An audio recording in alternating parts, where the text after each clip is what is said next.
So, finally, your will and determination to come to Ahmedabad has fructified, and AMA takes great pleasure in welcoming you to this very special program on face-to-face with achievers of excellence. AMA has always stood forever in the pursuit of excellence, and we felt that an interaction, in fact, a face-to-face, rather a heart-to-heart interaction is what I would refer to, was very important because you have made India proud globally. Friends, today it is difficult, being here in IIM, and of course he must be thrilled because he has his happy memories of the days here. If there could be, we have seen icons from business, industry, profession, icons from the film world, from the theater.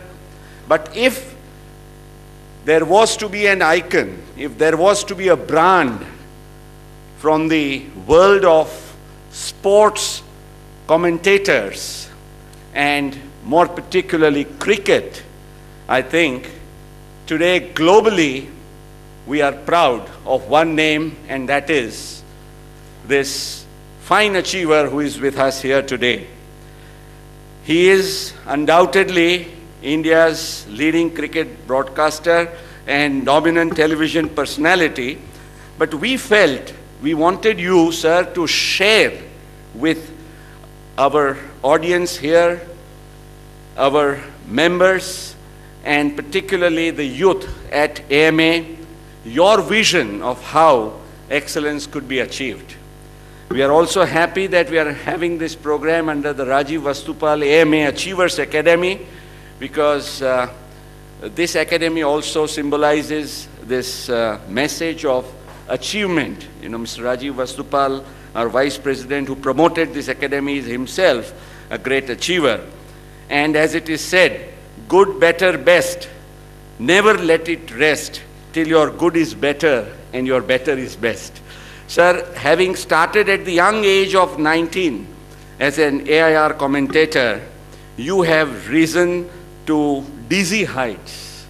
I think it made history when ESPN decided to have the first 2-year contract when they launched the channel with Harsha ji. BBC has been patronizing him for more than 8 years in a row. He has received, I think if I were to name those awards galore, it would take time. The number of shows that he has done, they are also phenomenal. But what is most important is, very recently he was awarded the Indian Television Academy Award for the Best Sports Presenter and Commentator. He featured in the BBC World in its series Face to Face on Young Achievers, and Outlook rated him as one of the 8 people who have changed the way their profession is perceived. Sir, how excellence is not a skill, it is an attitude. I think only referring to your yesterday's Express article where you said that Australia could look to August what India did in March, and you said that it all begins in the mind. And I think that contains a great message. You have not just been a commentator, you have been a great motivator. Ladies and gentlemen, let us very warmly and proudly welcome Mr. Harsha Bhogle. After his presentation, a tete-a-tete with him. Thank you very much for holding on with patience. We know how much he has also borne with us today. Please.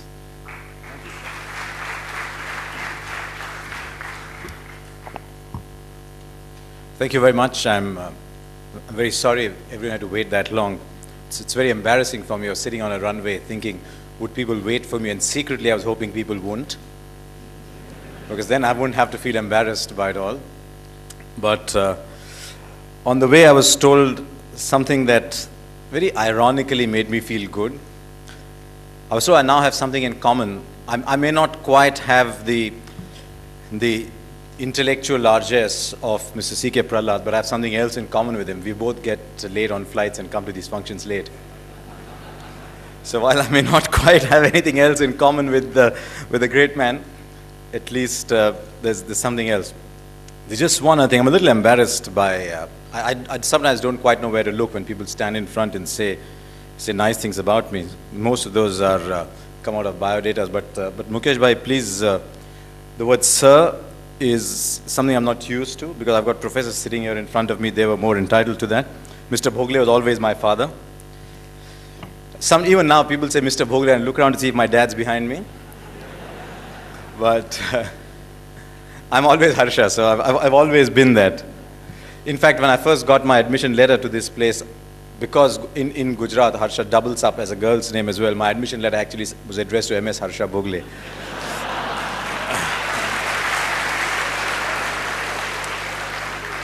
And I wrote back to the SAC coordinator here saying, I don't know how many hearts I'm breaking, but there's a guy coming up, fellas. Anyway, so thank you very much. I'm not sure I'm quite the perfect person to sit here and talk about excellence. I'm only a sports broadcaster, and there's very often life shows up the littleness of what you do, and what's happened in Mumbai in the last 3 or 4 days shows up the littleness of cricket in our lives, and people who sit in front of a camera and talk about cricket, which is really all that I do. But I must tell you something related to what Mukesh bhai said. I was in Amritsar very early in my career once, and I saw this banner which tended to follow me around everywhere I went, and it said, Harsha brings Varsha. So it's something I've got used to, and you won't believe this. Today when I called up Jet Airways to ask if my flight was on time, the girl at the other end said, thank you for calling Jet Airways Varsha here. And I said, here we go again.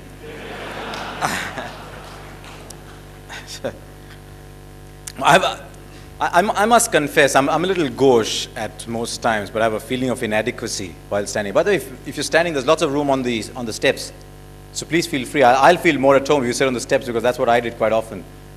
So don't worry.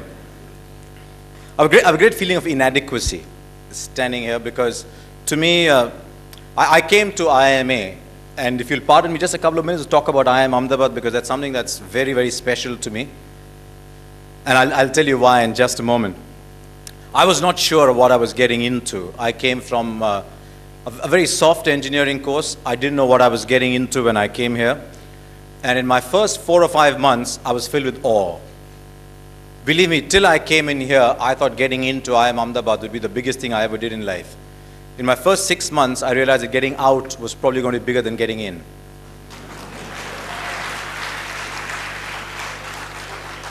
And I remember at the end of my first term, and I'm waiting to meet Professor Dholakia, because he gave me a D in my eco paper, luckily the only one I got, and entirely justifiable, because I don't know what I wrote. I met Professor T.V. Rao that evening, and we were just coming out of the NR, and he took one look at me. He knew my mother, so I was always at my best behavior with him. And he said, are you all right? And I said, no, actually, I don't think I am. But I had a great sense of awe about coming to IIM Ahmedabad.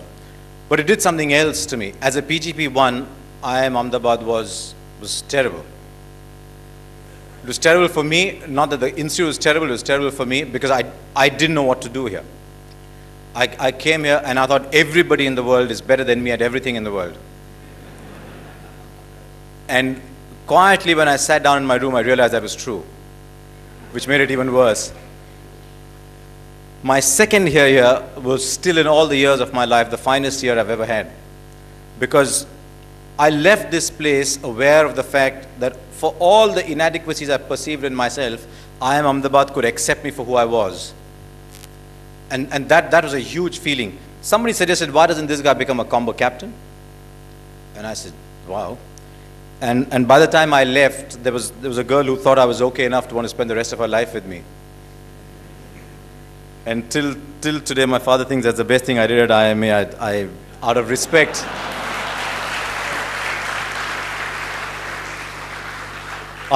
I don't disagree. Right. But I learned a lot here, and I always feel very emotional coming back here.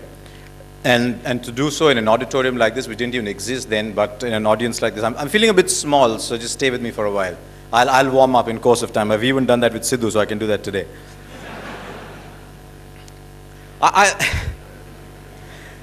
I'll talk not so much about excellence as I have had the opportunity, but from what I've seen around me, and over the last 2 or 3 years, through the opportunity that's been afforded to me by my profession to speak to some of India's top corporates on learnings from sport. I don't claim to know corporate India very well, but I do talk about learnings from sport.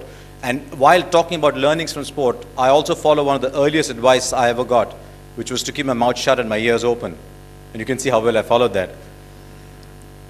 And so I'm going to talk about excellence from all that I've allowed to come into my system over the years. The first, of course, is a perennial debate between what's more important, the end or the path. And I can understand why a lot of people believe that the end is crucial, because the end is often a driver of ambition. We always set ourselves these result goals and we want to get there at all costs.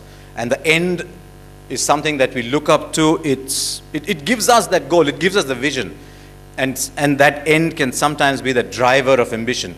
And heaven knows, most people come to this institute and most people go out of this institute, and a lot of people who are also part of the AMA are people with great ambition, and ambition needs a driver.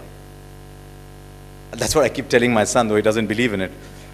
But ambition needs a driver, and sometimes the ends are in themselves the drivers of those ambition. But I've discovered over the years, and it's happened to me, and I've seen that with a lot of people in sport. I'm not quite sure it happens in corporate life, but I've seen that in sport, especially in cricket, that having those kind of result goals, end goals, rather than journey or passage goals. When I say end versus path, I'm really talking journey versus destination. Most of us love the destination. As we grow older, as we see a little bit more of life, we realize it's a destination that counts for as much, if not more, than the journey. And I've discovered that the end at all costs attitude that pervades a lot of us these days is a source of great anxiety. It adds anxiety to our system. It adds more turbulence. One of the few things I remember from studying engineering was entropy. It adds to the degree of entropy in the system, the degree of turbulence in the system. Because the end starts to choke you after a while. Because if you can't get to the end, then getting to the end at all costs becomes so important that you forget that we need to exist for today as well. We're forever in search of that end. For me, at IIM Ahmedabad, that end was passing out with my head held high. And in my first year, I spent more time trying to figure out what grade I needed to get, rather than studying, which would have allowed me to get that grade in the first place. But I've also seen with a lot of young people that they set themselves these goals. They say, I must get 500 runs in this series, or I must score 300s in this series. And getting those 500 runs or getting those 300s then starts becoming, rather than an ambition, a great source of anxiety. And that can sometimes choke them. When Sandy Gordon, who was a psychologist at the University in Australia and worked with the Indian cricket team, met some of our youngsters, Yuvraj Singh told him he was getting very anxious about the fact that he wasn't scoring hundreds.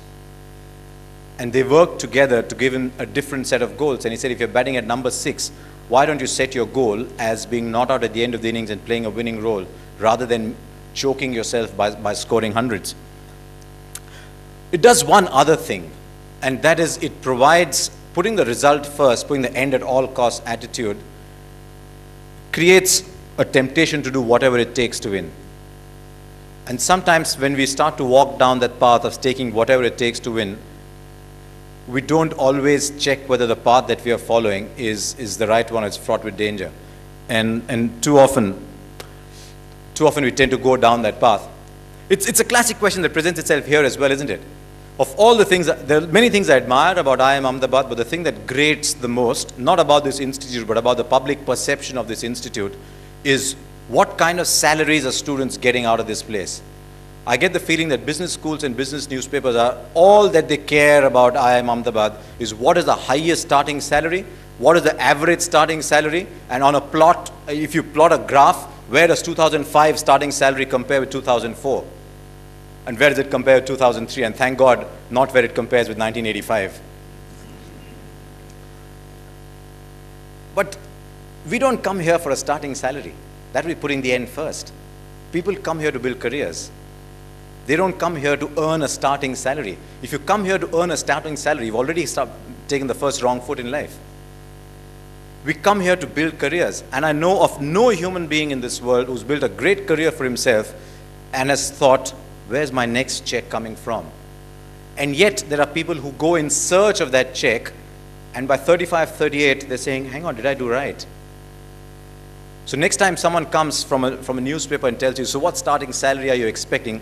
Please stand up to your full height and say, I don't care. Because honestly, if you're from IIM A, you needn't care. But that's a classic situation, I think, of putting the ends before the journey. Say, I'm here to build a career. On one of my first tours to Australia, I was working my backside off. And honestly, I think the fastest path to excellence is to work your butt off. Not necessarily to work every day in office till 9 o'clock at night, but try and work as hard as you can and do the best you can. And I wanted to do cricket commentary.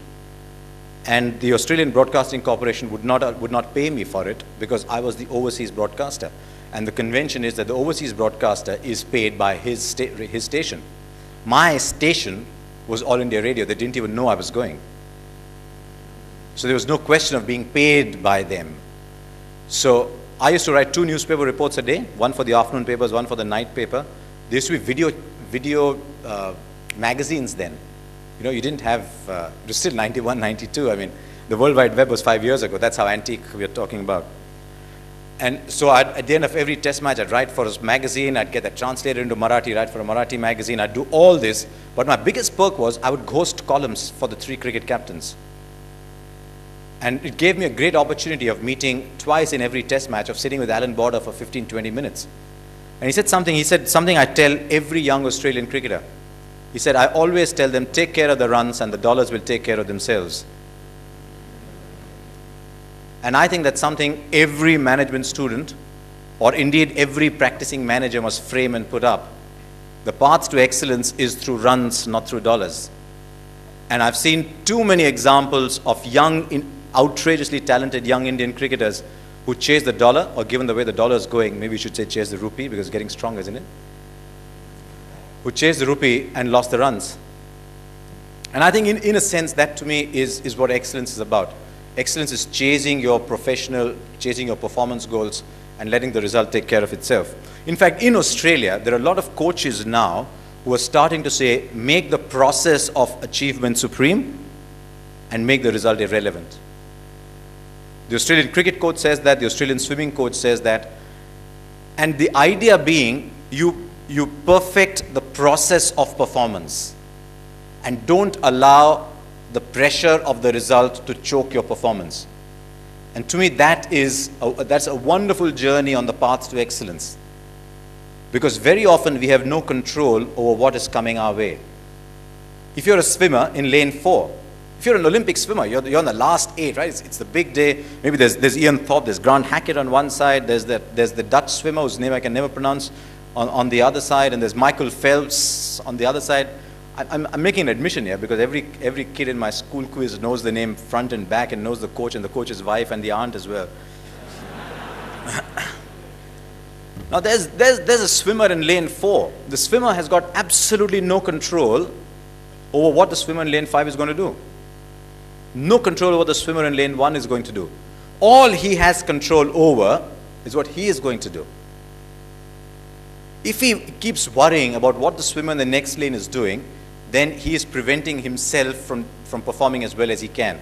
And they believe, and I believe from the little sport that I have seen, that matches are won or lost not because another team plays better, but because a team doesn't play as well as it can. And I have great faith in that theory of making the result irrelevant. Do the best you can and take what you take what you get. And actually, if you see what Australian sports scientists and managers are saying today, it's no different from what your grandmother told you. She told you, karmanyavadikaraste ma phaleshu kadachana. Don't worry about the fruit. And I think that is the path to excellence. And that's something I have seen. You know, it's funny that every time I've done something because I've loved doing it, and I said, I love doing this. Let me go and do it to the very best I can. You really can't do more than that. Do it to the very best you can. And I've got paid more than I think I should have. I never told them that, but I got paid more than I thought I should have. And every time I've told myself, yeah, this looks like easy money, let me do it. It hasn't happened, or something's gone wrong somewhere. And I keep getting this feeling that there's something telling me, listen, don't worry about the ends. Just do your job as well as you can. And that's something I've believed in for a long time. One of the other problems also of putting the ends before the means is this whole question of ethics. And the more you see in public life what's happening, the more you read the front pages of newspapers today, the more you wonder if that beautiful 6-letter word has been banned by people who have control over our lives. I remember being in this, one of the things I remember in my first year course was Professor Mote one day shutting the MSM1 course and talking to us for half an hour on ethics. I didn't score too well in MSM1, but that thing remained for a long time. And I think adherence to ethics allows you to put the end where it deserves to be and concentrate on the path. When we seek excellence, as I said, very often we seek excellence in results, but I'm convinced that excellence exists in the performance as well, even more so in the preparation. And great teams become great because they excel in their preparation. What you see on the ground is just the end result of all that's gone in before. And that is why they are telling themselves, set yourself performance goals, not result goals. When you set yourself performance goals, when you're batting in the nets, you're still trying to get better. In the nets, you can't score 122 from 108 balls, but you can still bat as well as you want, as well as you can. You can still learn to give every ball 100%. And that's something that I've discovered over the years, that if you give every moment 100%, and then wait for the next moment and say, you know what, this is the moment I wanted to give 100% to, and then the next moment turns up and you say, actually, this was the moment I really wanted to give everything I could, then you find that the little things in life that make the difference between good and great just happen. And sometimes we talk of more than 100%. A lot of my friends in cricket talk about giving 110% and 120%. Sometimes, nowadays even that's not good enough. It's almost like adding V's before VIPs these days. And they want to give 200%. And I tell them, and they don't understand, of course. I say, thank God you didn't meet Professor Mote. Because he would have come and prostrated himself in front of you and said, you cannot score more, you cannot do more than 100%. I tried telling them, I mean, if you had a 1 liter Pepsi bottle, can you fill 2 liters in it? So why are we unhappy with 100%? I mean, we can't give more than 100%, but if we can give 100% every time, then you really can't do more than that. And that is what performance goals are talking about. You give 100% and take the result as it comes to you. And that's what the Quran says as well, doesn't it? That the Lord will help those that give their best every single time, not those that crave something for themselves. And if you give 100% every time and you lose, you can go to sleep aware that you gave your best. If it wasn't good enough, you take your hat off to your opponent and say, well done guys, you're better than me today. There's no shame in saying, well done, you're better than me. You want to beat your opponent, you will do everything it takes ethically to beat that opponent. But if the opponent is better than you, it's not a matter of shame. I mean, if I'm bowling to Adam Gilchrist and he hits me for 34 runs in an over, it's not a matter of shame, is it? But if you know to yourself that you've given 100%, then you sleep well. And say, I'll try harder and come back. That's what the great teams do. The not so great teams say we lost because of pollution, otherwise we could have given 100%. Or as the Indian hockey team loves to say, we lost because of the umpires. Let me tell you some of the things we learned in mathematics when we were studying early on was A union B and A intersection B. Indian hockey and excellence, if Indian hockey is A and excellence is B, A intersection B is a null set. And the reason is when we lose, we seek excuses. Excellence never seeks excuses. People, tell me one person who sought excellence who gave an excuse saying, I would have been good, but. The moment someone says, I would have been good, but, it means you're trying to assign the blame for your poor performance on someone else. And that means you're not great already. I mean, Australia came to India in 98, they lost. They lost. I never heard an Australian saying, shit, there was too much pollution. They said, we weren't good enough, we'll come back and try again. 2001, they came close to winning. They said, we'll try again, and they won in 2004. So, to me, excellence is a series of 100%. And I've found that when I cut my teeth in live television. I got into live television without being aware of what live television was, which helped me actually, because I see a lot of people who are told so many things about live television freezing before the camera. I had no idea what live television required me to do. So in a very funny kind of way, I normally love to be prepared, but in a very funny kind of way, being unprepared helped me. And then I found I had to do a fair bit of recorded television programs. And let me tell you, once you've done live television, once you've got that adrenaline flowing in you, once you start to live with the idea that I cannot go wrong, I'm not allowed to go wrong. And then all of a sudden, when you do recorded television, you say, hang on, this is Mickey Mouse, you know, because I can't go wrong here. And the moment you allow yourself, the moment becoming wrong falls into your possibility map, then you do go wrong. And I found that so many times. When I was doing recorded television, I said, yeah, I mean, it's okay. What's the big deal? If I'm wrong, I'll just do it again, right? And one day I did 20 takes. And I said, shit, even Fardeen Khan won't take 20 takes. I mean, I know he tries to act as well, but... This is a movie with Fardeen Khan and Zayed Khan. I'm not going to miss that. I hope it's not a serious movie because I'll be laughing my head off. Anyway, they're trying hard. It's good for them. One of the other things I learned is never grudge anyone their success. Because if you grudge someone their success, they'll grudge yours. So never grudge people their success. But I found that when I was doing recorded television, I was nowhere near as confident or as secure or as alert as when I was doing live television. And I told myself, hang on, this is ridiculous. Because if I'm allowing myself to take more than one take, I'm holding up everybody else. I'm wasting other people's time. I'm wasting tape. I'm wasting cameraman's time. I'm wasting everyone's time. And I told myself, I will never do recorded television again. When I do recorded television, I will treat it as live television. And everything I do will be live television. And I found that just by maximizing that moment and giving 100% even to recorded television, I found I was able to approach recorded television with the same intensity with which I was doing live television. And it helped me enormously. On our school quiz, we do 5 a day. We do 5 episodes a day. And I mean, we got to do 61 in a row. That's the other thing I want to talk about. When you've got to do 61 programs back to back without a break in between, how can you get excited about doing number 39? You know, you get in and say, well, I've done 39. You go back into that old makeup room where the upholstery hasn't been changed since you started doing the quiz when you were younger and had more hair on your head.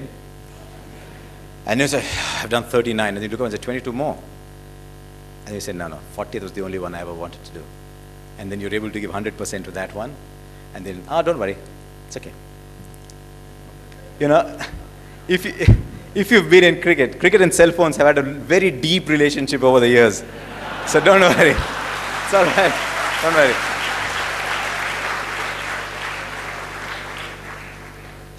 So feel free. Don't worry. There's the other thing you learn when you do live television. If you've got people standing 4 feet away from you saying nasty things about you, and you've still got to look into that camera and smile and say, you know what, this is the best place I wanted to be. So don't worry. It won't affect me. So I found that I could add value to recorded television by giving even recorded television 100%. And this little pride, this giving 100% in everything, when I got into writing, when I got into journalism first, and I've never actually worked in a newspaper, but when I got into journalism, I found that there were a lot of people who'd come through the copy desk, where they started off as sub-editors and then got into going on cricket tours, whereas I had come from advertising. And I'd come from advertising, a school which says that every word that you write must count, because it's not going away, it's meant to sell a product. So unless every word is important, your writing is not good enough. And I was in awe. I was in awe of the copywriters in Rediffusion. I'd go up there and I'd just look at them like I might look at a Gavaskar or Vishwanath. I was in awe of them. And I found on one of my first tours, someone I knew for a while, we were just sitting and talking, and I said, yeah, this is what I wrote today. And he said, yeah, I just sent some shit. I said, why? He said, just one day, the whole tour. I said, didn't your name go on that article? He said, yeah, so what? I said, but if your name goes on that article, how can you send something that you don't agree with? Or that you don't think is the best you could do? And he looked at me as if I'd come from Mars. Or these days you can say, he looked at me as if I came from Discovery's space shuttle. But because I came from advertising, where I found a lot of people who are outstanding at what they did, it helped me in my career in journalism as well. And you never know who's reading what, you never know who's watching which program. And that's the great joy of giving 100% every single time, because you don't know who's watching what. In our profession, you never know who's watching which program and where a big new opportunity is going to come from. I mean, one of the lines that people throw at me most often is something that I just quoted as a throwaway line, and I said, what have I said here? But you don't know, as I said, who's watching. I was comparing Sunil Gavaskar and Sachin Tendulkar, and I said, as India's economy changed, Tendulkar is a product of a new economy, whereas Gavaskar was a product of a licensed, socialist-driven economy. And I said, he batted like he had bank deposits, whereas Tendulkar bats like he's playing the equity markets. And and all of a sudden, people said, wow, and I didn't mean, it wasn't prepared, I didn't mean to say it, but people suddenly said, hang on, this guy's got more than just cricket in him. That's why, if you're willing to give 100% every single time, you never know who's listening to what. The third point I wanted to make was, in life, if you seek excellence, you must always seek people who are better than you. Sometimes when you reach a level of excellence, and if you're not secure, if you're insecure of what you've achieved, then you always surround yourself with people who are lesser than you. And the moment you surround yourself with people who are lesser than you, you stop growing. So for a purely selfish reason, if not for anything else, you must always surround yourself with people who are better than you. Because then you learn and you grow. And they may not be better than you at your profession. People might say, hang on, this guy's done, 70, 75 test matches, 371 day international, who's he going to work with who's better than him? That's nonsense for a start anyway. But you might watch a cameraman work and see the great discipline and excellence he brings to his job.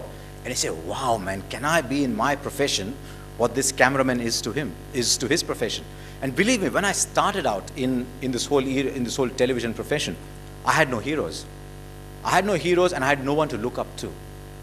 In radio broadcasting, because we had a tradition of radio broadcasting in India, a tradition that we have killed and we are currently at the moment burying as deep as we can, you had someone to look up to. But in television, I had no one to look up to. So I'd sort of hang around the crew, And I later discovered that some of these these very dandy presenters never hung around with the crew, with the rigger. Those riggers used to have big leather gloves and they had grease all over them, and I'd look at them and say, wow, these guys are working their backside off.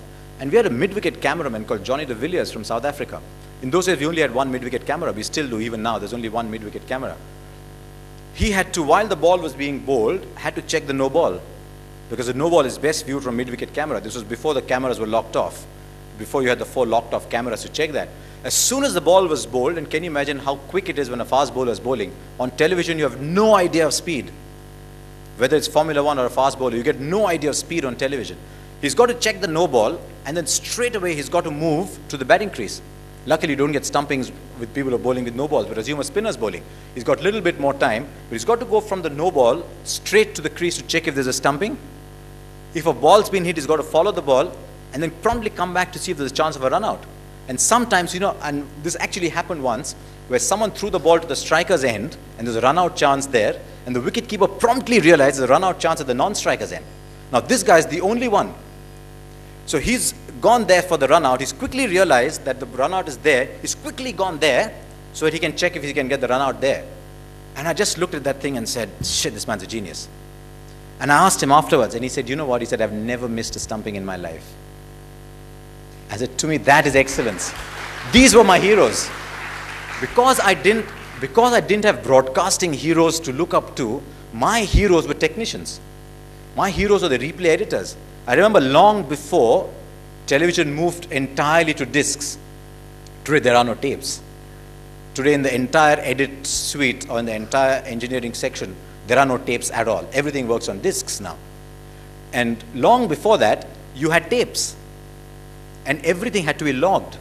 So I remember a game in Toronto during the Sahara Cup where Vinod Kambli hit a boundary. And I said, you know what, two games ago, he got out playing exactly the same shot. And today he's hit it a couple of feet that way and he's got a 4. So I hit the lazy button that we have. You know, when we speak into the microphone, but it doesn't go out, it only goes to the producer. You probably hear that sometimes when you don't press that button well, and you hear commentators saying things they shouldn't say. And I said, you know, can you pull out his dismissal from the last match? Within a minute, I heard the director saying, okay, dismissal's ready, I've put both shots back to back to you. And I said, the guy who pulled that out must be a genius. You know what all he did in that 1 minute? He pulled out his logs. On his log, it said, Vinod Kambli dismissal, tape 4, 24.32, or whatever it was.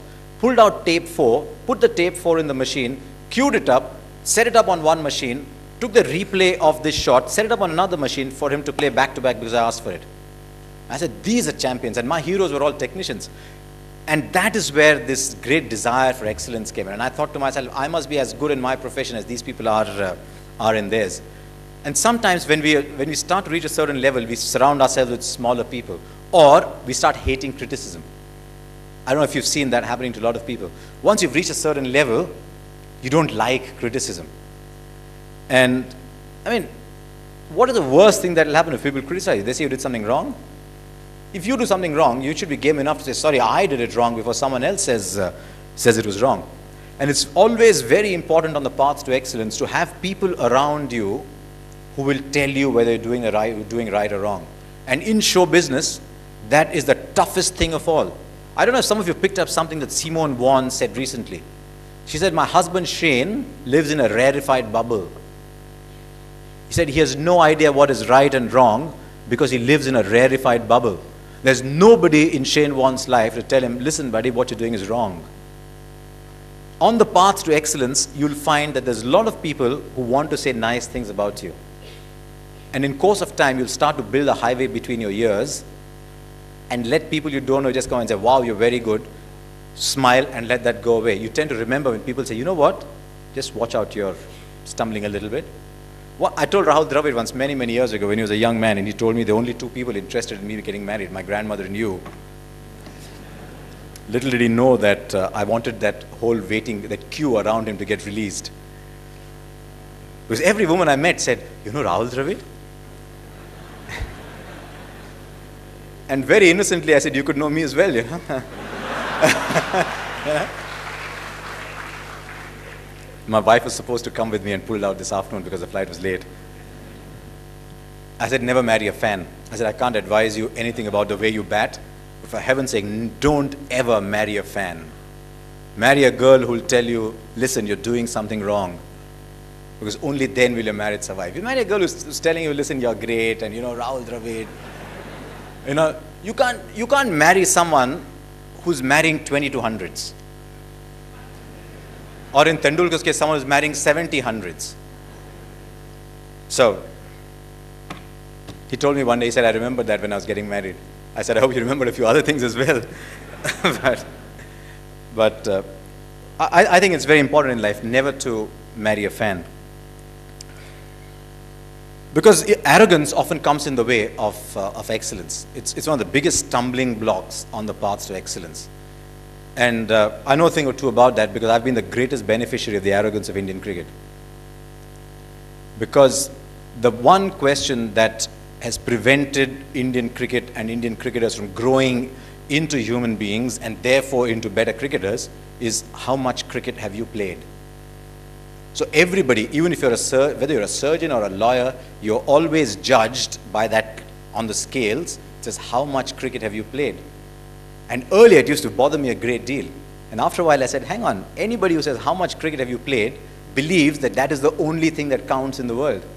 So I've got a great chance here. And I was able to succeed initially in my profession because I was willing to do what it took. And a lot of people weren't because they were cricketers. And so they had to be cricketers, right? It's like bit actresses in serials and movies who carry on this pretense of being stars when they actually can't afford to be stars. I met this actress once who said, you know, everyone thinks I make a lot of money. We were on a flight together sitting next to each other, which gave me about 25 dirty looks on that flight, I can assure you. And said, you know, everyone thinks that we're very rich. He said, we've got to keep up this facade of being glamorous, and sometimes we can't afford this facade. And it's a bit like that with cricketers as well. They've got to be seen to be cricketers, right? And so it helped me enormously. My first 3-4 years were entirely because of the arrogance of Indian cricket.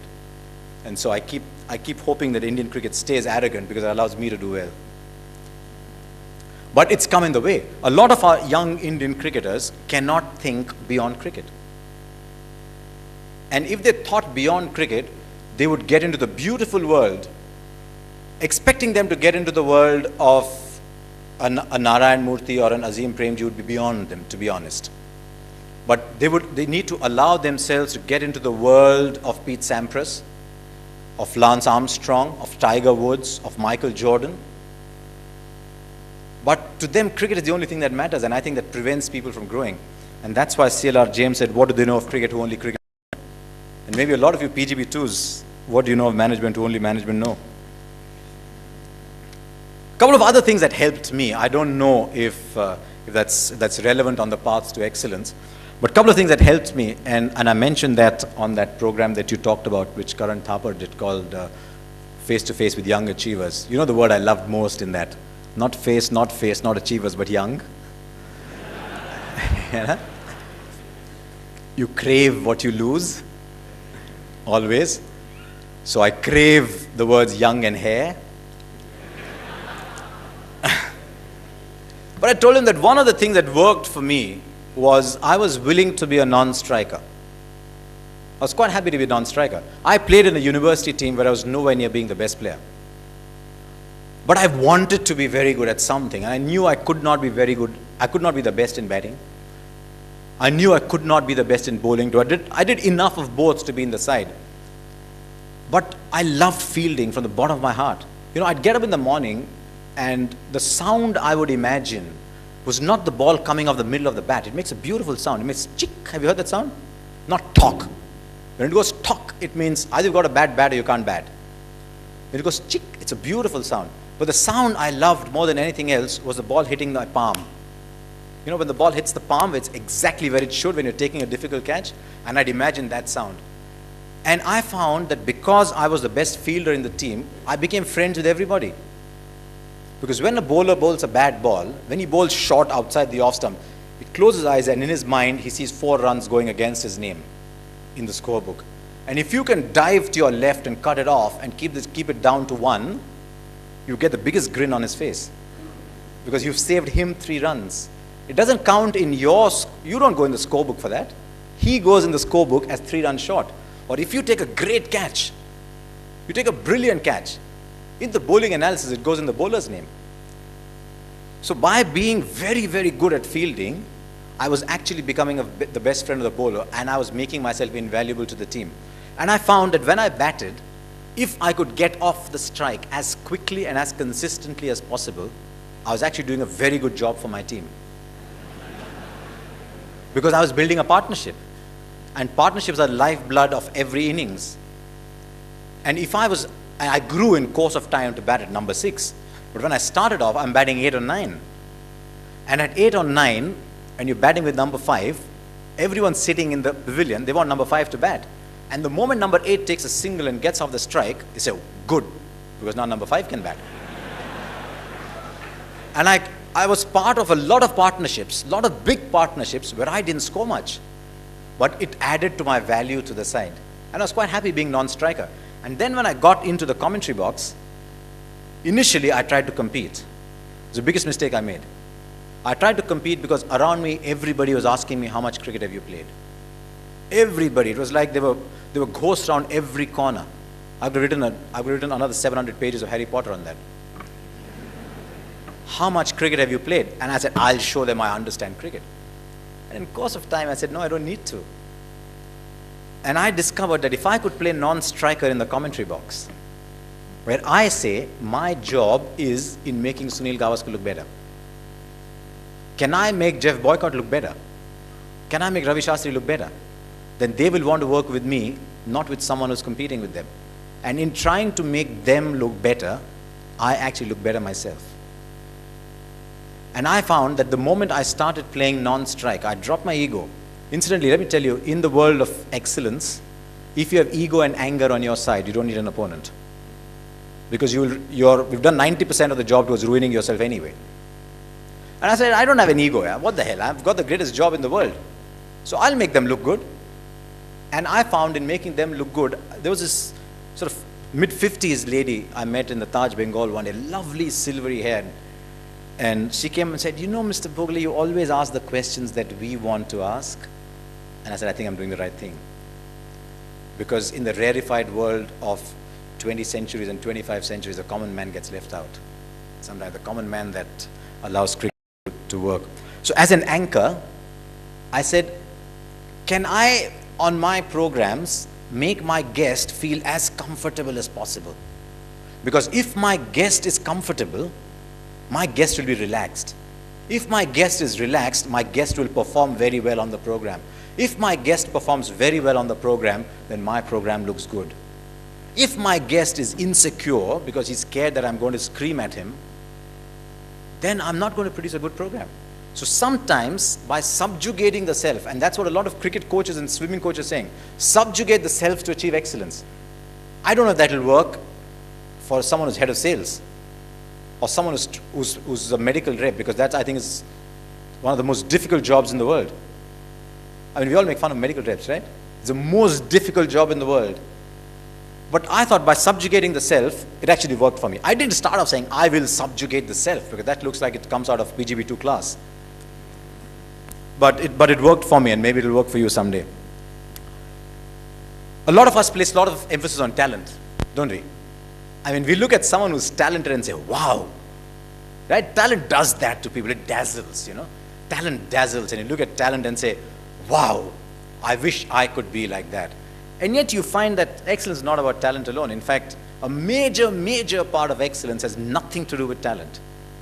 And in course of time, once you go beyond a certain level, ability or talent is the most useless virtue to possess.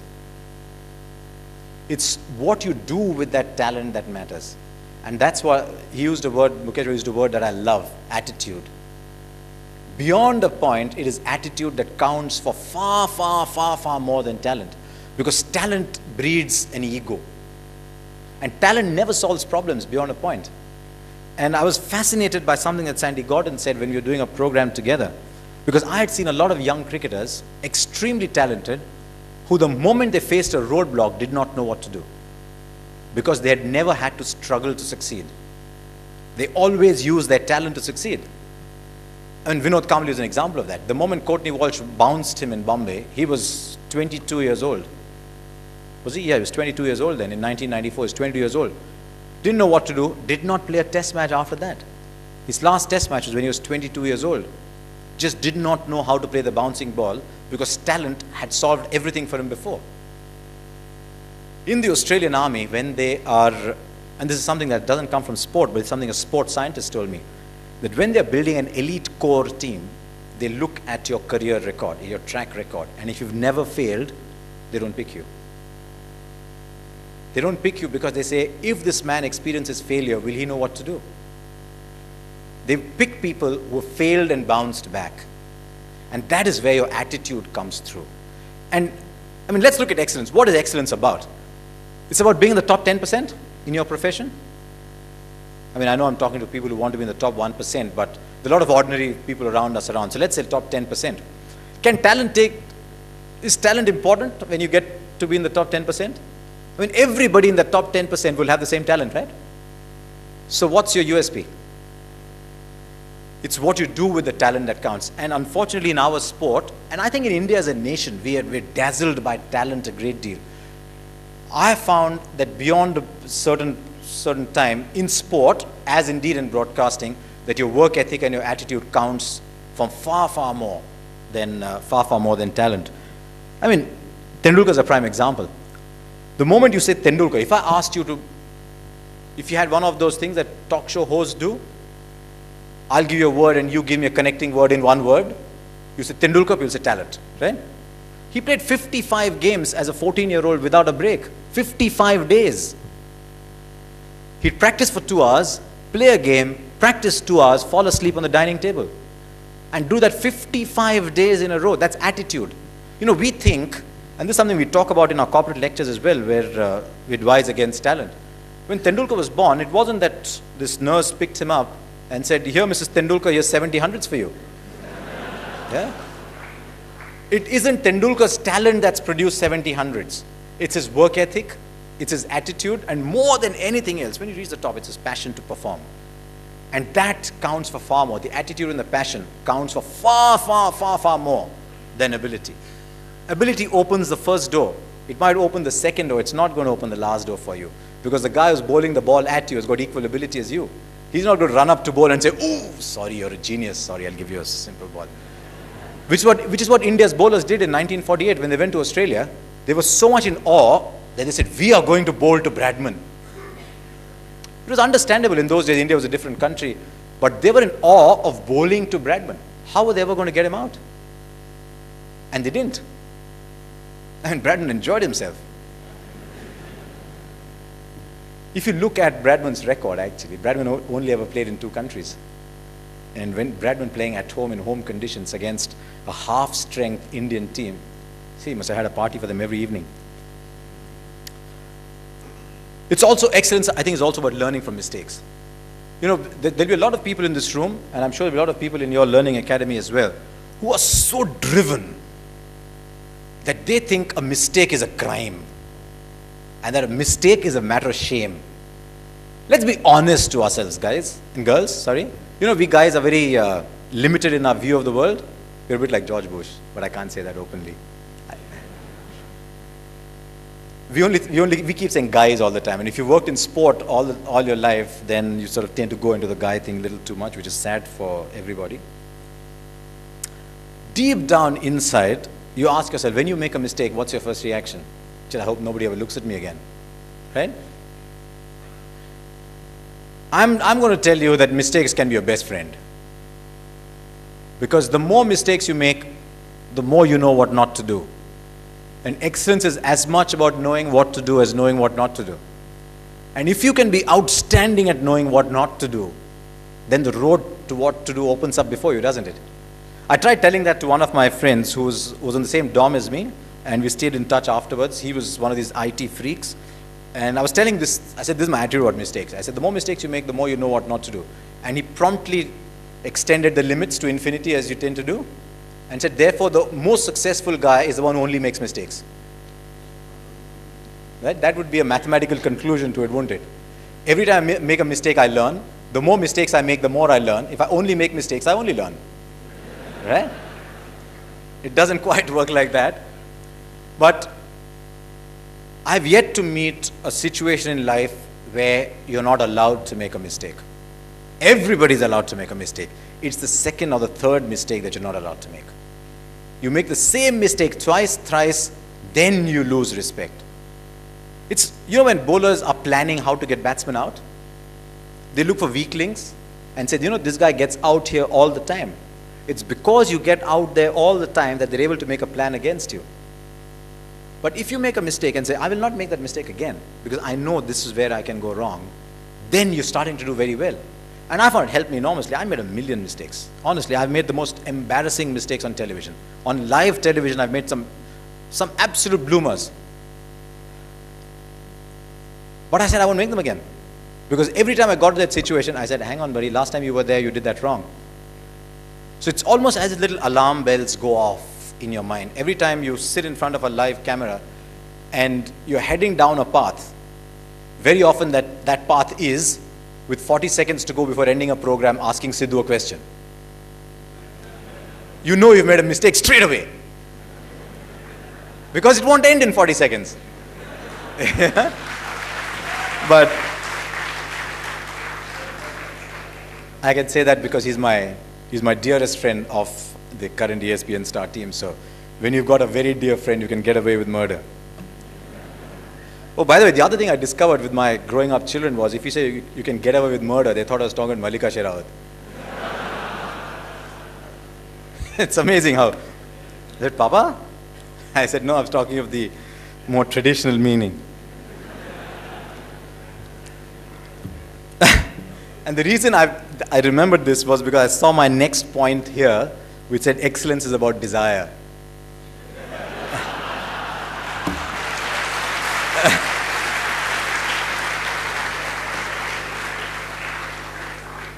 When I told that fielding story earlier on, I was playing for my university and I'd field at backward point, which is the area that has become far more glamorous these days after Jonty Rhodes and then Ricky Ponting and Yuvraj Singh started fielding there. And I would tell myself that I will not let a ball go past me. We had another player who had played for India schools, who was an excellent player, who'd field at cover. And we're losing a game, nothing's happening in the game, and after a while your shoulders drop. And you tell me, chal re, agle 15 minutes mein na ek bhi ball nahi chhodenge apan log. All the Hyderabadis giggled, right? And then that became a habit. And I said, look, come on, it's me versus the ball. And suddenly it made fielding a whole day exciting. Because every ball was me versus the ball. I said, okay, I'm not going to let the ball go past me. And that is desire. I wanted the ball to come to me. I always wanted the ball to come to me because I could then show that I was good at something. And I remember one of the games we were playing, a senior division game that we were playing, and there was this, I was feeling right on the boundary at long on. It can be much further than you think it is, especially if you played cricket on our IIM A ground. And this ball was in the air for a very long time. It was curled. By the time I dropped the catch, I found the bowler, who later played for India, his name was Harsha Bhogle. He had already taken his cap from the umpire and walked 5 yards away. And then he turned to me and said, "Chhod diye." I wanted the ball to come to me. And sometimes when you want things desperately, you can actually make them happen. There's no scientific explanation, but I think you just get lucky sometimes. I don't know what it is. And I sat there and said, hit one more to me, hit one more to me, every ball I'd say, hit one more to me. And that is the kind of desire that I think you must have. And that's why if you notice, I'm not giving any examples from my batting or my bowling. It's also about knowing everything that needs to be known about that profession. Everything that needs to be known. I'd stand there at backward point and I'd say, if the bowler is slow and this guy's on the back foot, it's going to come to my right. If the bowler is a little quicker, that means the batsman is a shade slower on the shot, it's going to go to my left. If he's on the front foot, then it's probably going to come off the chip. So and I spent ages just trying to figure that one out. And I found that when I got into television, I said, I will learn everything that is needed to be learned. Still make mistakes, but I'd like to think I make fewer. There's one thing I want to throw to all of you. Does excellence require luck? It's something I've debated myself a great deal. Does excellence require luck? Let's get some voices. No? When I was 21, 22 years old, and I had a debate with my mother who taught psychology, and I said, there is no such thing as luck. I said, if I work hard enough, I'll get my reward. If I bat well enough, I'll score runs. If I don't bat well enough, I won't score runs. There's no such thing as luck. And she said, yes, all studies have shown that is a typical 20, 21-year-old reaction. She said, when you're 45, you'll be exactly the opposite. And she told me how this was all about being internally driven and externally driven. And now that I'm closer to the age she talked about, sadly, my views are a bit different. But it's interesting, this whole debate about luck. What really is luck? So just sit back at home and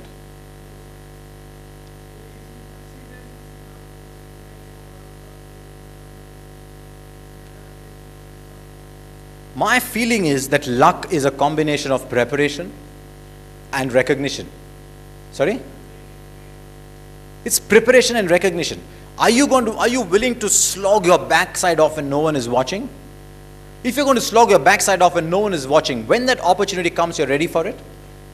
Also, which is even more important, you recognize the opportunity before it comes. Why are football strikers so great? I mean, if you watch football matches, you see these midfielders running up and down. You watch the defenders, the wings charging up and then trying to center the ball in. They've got to run all the way back to defend. What are the strikers doing? So what's the big deal about being a striker? Why is one striker better than the other? Why do some strikers get into a better position than others? It's because they recognize an opportunity before it comes. And because they've recognized the opportunity, they find themselves in the right position. They're not lucky. Ronaldo's not lucky. In love, he's very unlucky. But in football, he is not lucky. Gary Lineker was the forward I watched a lot in the 1986 Football World Cup. Was not lucky. He just happened to be in the right positions. And he happened to be in the right positions because he knew what the right position was. And that comes from a combination of preparation and recognition. One of my favorite sayings in sport comes from Gary Player, the golfer, who said, it's funny, he said in an interview, he said, it's funny, the harder I practice, the luckier I get. And it's true, the harder you practice, the luckier you get. And Lance Armstrong, who just won his 7th straight Tour de France, you must read Lance Armstrong's books. They're a little mushy, they're a little sugary. If you like Hindi movies, you'll love Lance Armstrong's books. But he said, I don't win the Tour de France on the 24th of July on the Champs-Élysées. He said, I win the Tour de France when I'm riding in the mountains when no one else wants to. I go out in the winter and I ride in those mountains when nobody else wants to. That is when I win the Tour de France. I don't win it on the 24th at the Champs-Élysées. That just happens. That's taken for granted. But I win it when no one else is racing. And that is something that stayed with me a lot. Are we willing to work? And so when the opportunity comes, we can take it. So that is my view on luck. When opportunity knocks on the door, use it. How many of you saw Robin Williams' fantastic performance in, what's the name of the movie where he plays the professor? Dead Poets Society. Carpe Diem. Seize the moment. Pete Sampras was very good at seizing the day, at seizing the moment. Set point down, he produced an ace. That is why Sampras was different from Hewitt. Or that is why Sampras was different, essentially, from Tim Henman. Why is it that Tim Henman comes to a great position at Wimbledon every year and loses? Because when the moment comes, they can't raise their game. Excellence raises its game when the moment comes. I think excellence is more about humility, actually, even more than luck. Because unless you're humble, you'll never hang around, you'll never be willing to do what it takes for that opportunity to come. And the saddest thing about humility is that it's starting to become a cult virtue, which bothers me a little bit. And humility is something everyone should have. And some people say, wow, he's so humble, you know. As if to say, wow, he's got the latest Eminem CD. Yeah, wow, he's humble. Nonsense. Let me put you a couple of things about luck before I go on to my last couple of points. I think I've gone over, right? If you won't laugh at my jokes, I won't go over. I'll give you a couple of examples of luck and tell me whether they were luck or no. I was doing a program called Master Strokes on CNBC, where we had Saurav Ganguly as one of the panelists and Mr. Muthuraman, head of Tata Steel, as one of the panelists, and the topic came to luck. And the head of Tata Steel said, there is no such thing as luck when you're producing steel. Saurav Ganguly said, sir, but VVS Lakshman were 281 when we were down and gone and buried against Australia. If that is not luck, what is? Right? Was VVS Lakshman's 281 luck? Or was it a fantastic fusion of a person's talent and an opportunity spotted? You can have 2 points of view on that. My point of view on that would be a fantastic fusion. Not just luck. I mean, you need a certain amount. I mean, an edge can fall short. Science would prove that the edge was never meant to go to someone's hand, but we know that science is a funny way of working sometimes. But to my mind, that is a great combination of fusion, ability, and opportunity. But let me give you another example and tell me if that is luck. When we were all hoping to get into an IIM, straight after engineering college, or while we were still in engineering college, I got an interview letter from IIM Bangalore. And I found that there were 2 other boys, and you know how it is, the word spreads, you know, you got a call letter from IIM. You all gone through that. And on a campus, you know who's got a call letter, who hasn't. And then after a while, everyone started getting call letters from IIM Calcutta, and I didn't. So I was just sitting at dinner with my father and saying, you know, it's funny, there's a very high correlation between people who are getting IIM Ahmedabad, IIM Bangalore call letters and IIM Cal call letters. And I'm the only guy who's sort of, you know, must have done something really stupid. I'm the only guy who's sort of the odd man out. And he said, you know, maybe the letter hasn't reached. And I said, yeah, you know, fathers are fantastic at that, mothers are even better. And he said, okay, let me do one thing. I know where the interviews are held. Let me ask them if your name is in it. So I said, okay, they're held in the Administrative Staff College in Hyderabad. So he called up the librarian that he knew over there. The great benefit of being in Hyderabad is it's really a giant village. Everybody knows everybody else. So he called him up and he said, okay, when the professors from IIM Calcutta come, I'll ask them if his name is there. And he called that night and said, yeah, his name is there. I never got the letter. And then it went on. All my friends got reject letters from IIM Ahmedabad. And I got nothing. And I said, yeah, at least I must get a reject letter, you know. As Sidhu often tells me, it's no good being a dog lying in the street if no one notices you. And I didn't get a reject letter from IIM Ahmedabad. I got no letter at all. No letter at all from IIM Ahmedabad. And I told my father, you know what, I've got no letter from IIM Ahmedabad. Everyone's got rejects, some people have got interview calls, some people have got rejects, I've got nothing. He said, maybe you didn't get the letter. I said, yeah, and you know what, I told my father this in a very brave moment. I said, lightning always hits the same place. He said, what's the worst thing that will happen to you? You call up the hotel where the professors are staying, ask them if your name is in the interview list. He said, they're not going to be so cruel as to bang the phone down on you. The worst thing that will happen is they'll say, sorry, your name is not in it. Your name is not in it. So I called up, I discovered from somewhere that they were staying in a hotel just after Abbott's. And I called up and I said, can I speak to a professor from IIM Ahmedabad? And I only did it, believe me, because I was petrified of my dad. And my son isn't of me. And Professor N.R. Sheth picked up the phone at the other end. And he said, how can I help you? And I said, sir, this is what it is. I'm actually feeling quite embarrassed to call you, and I know lightning won't strike twice, but this is what happened with me at IIM Calcutta. And I was just wondering if my name was there, and maybe the postman liked my letter very much and kept it. I mean, I didn't use those words. I was not brave enough, but one of the things you learn in the media is never let the truth come in the way of a good story.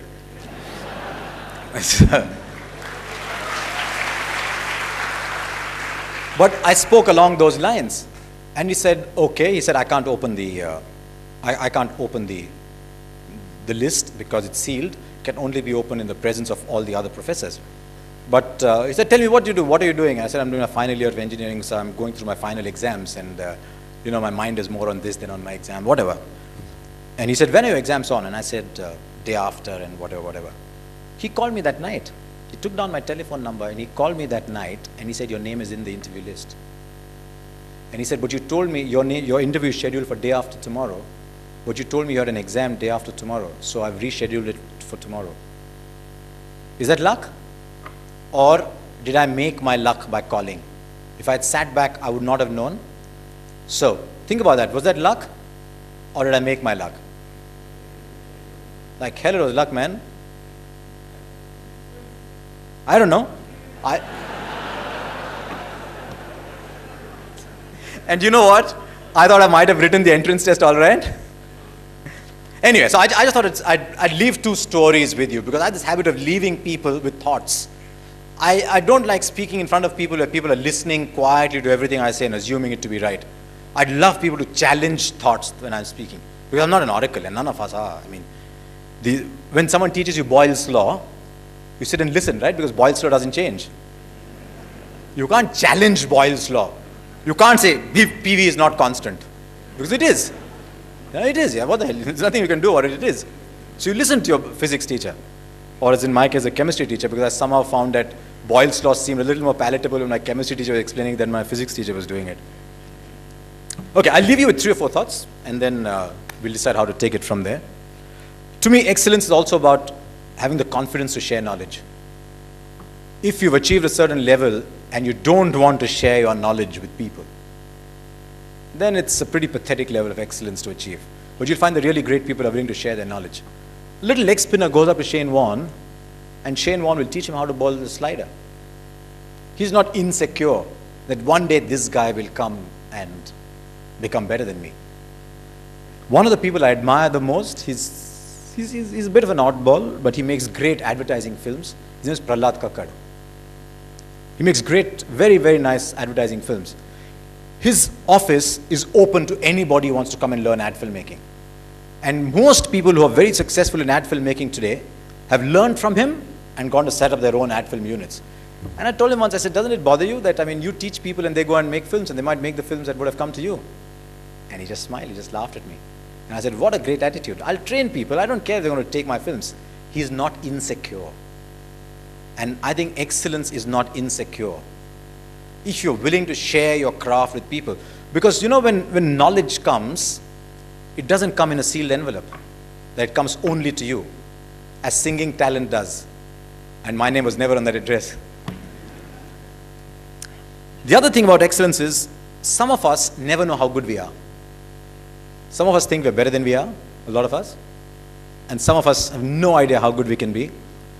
And you'll find people who've achieved excellence have always been willing to stretch a little bit. They'll say, let me try and see what happens if I try that. What's the worst thing that will happen, to use my father's language? The worst thing that will happen is you'll fail. Are you scared of failure? If you're not scared of failure, you'll try it. And that is why batsmen, for example, are very good in the age 28 to 32. Traditionally, you find people say that batsmen are the best between 28 to 32, because by then they've stretched and succeeded or stretched and failed. And they know what they can do and what they cannot do. So I find knowing what I cannot do is very big for me. I know what I cannot do. Suppose I'm sitting in a commentary box with Wasim Akram and Irfan Pathan is bowling. I will not talk about how reverse swing is achieved, because that's what I cannot do. Similarly, Wasim Akram will not try and present a sports show. But all of us learn by trying. A wrong is always a stepping stone to a right. Failure is always the next step to success, the previous step to success, not the next. Excellence lives in the present. Sometimes we hold on too much to the past, or sometimes we're too anxious about the future, and we forget that we must maximize what we're doing now. So typically, if you're a PGP1, you've just come with a fantastic, most people have come with a fantastic academic record from wherever they've come, so they're like kings strutting around. And they're worried, what will happen in PGP? Will I get the right job? So how many PGP1s enjoy life here? Enjoy the present. Live in the present. Don't hold on to the past. Companies, individuals, organizations for whom the past is more glorious than the present will never succeed. There's a big debate on in Bombay at the moment. And I say Bombay because when you talk cricket, you talk Bombay cricket rather than Mumbai cricket, on why Bombay cricket's not doing well. And the whole debate has people who've shut their eyes. The reason Bombay is not doing well today is because they're living in the past. They talk about the glorious tradition of Bombay. But Subhash Gupta and Vijay Manjrekar and Polly Umbrigar and Sunil Gavaskar and Dilip Vengsarkar are not going to come and play for Bombay anymore. IIM could have fallen into that trap. IIM could have said, wow, we were a great institute in the 70s, we were path breakers, we were pioneers.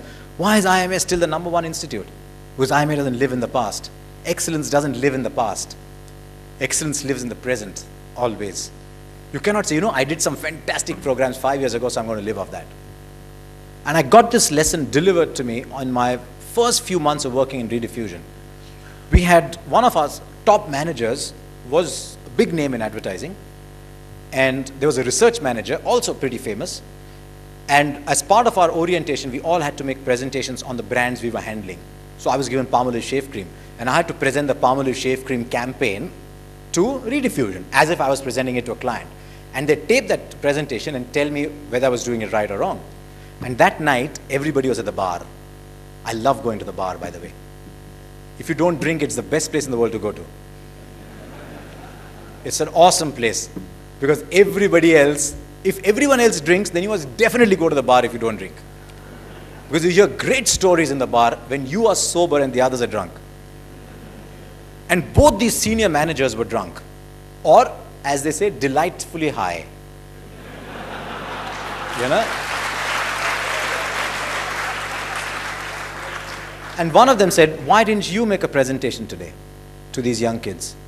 He told the big boss, why didn't you make a presentation to these kids today? And he said, I've been 25 years in this profession. I don't have to prove myself to him anymore.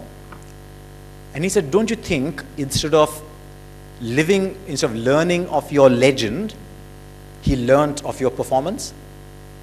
If you performed in front of him and made a presentation, wouldn't he live with that for the rest of his life and say, wow, this man is great?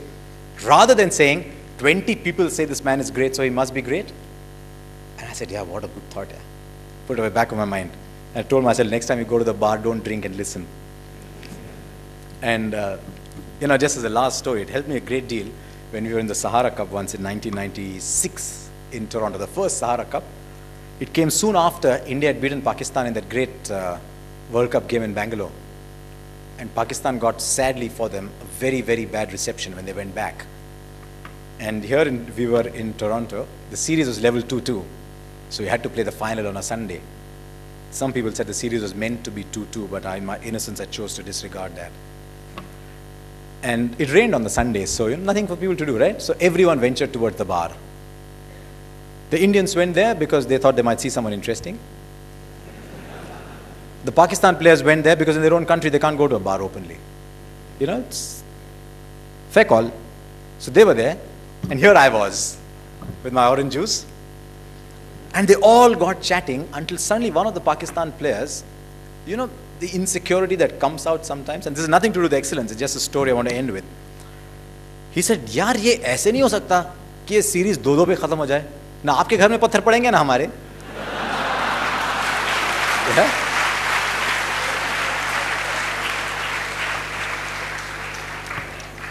I just leave you with 4 lines. I know there's going to be a few questions. I hope I have no problem with time. You've waited longer than I have, so you might have a problem with time. I don't. I'll just leave you with 4 lines that my father, who was a great lover of Urdu poetry, told me once. He'd put 2 chairs outside. We lived in Hyderabad, not in Bombay, so you could put 2 chairs outside without being in someone else's house. Or, sadly these days, without being in a flood. And he talked to me about various things in life, And unlike my son, who sort of after 10 minutes starts fidgeting, it wasn't done in those days to fidget in front of your dad, yeah. And he told me these 4 great lines. And many years later, there was this Pakistani group called Junoon. And I was listening to Junoon because someone had told me you must listen to a song called Sayyoni. And I heard that, and I suddenly heard this other song. And I said, these are the 4 lines my dad told me. And it said, raise yourself to such a level that when God wants to grant you fortune, He asks you, what do you want? Can you raise yourself to a level where God asks, before granting you fortune, what do you want? It's a great state of mind to aspire to be. It says, खुदी को कर बुलंद इतना कि हर तकदीर से पहले खुदा बंदे से खुद पूछे, बता तेरी रज़ा क्या है. Thanks a lot.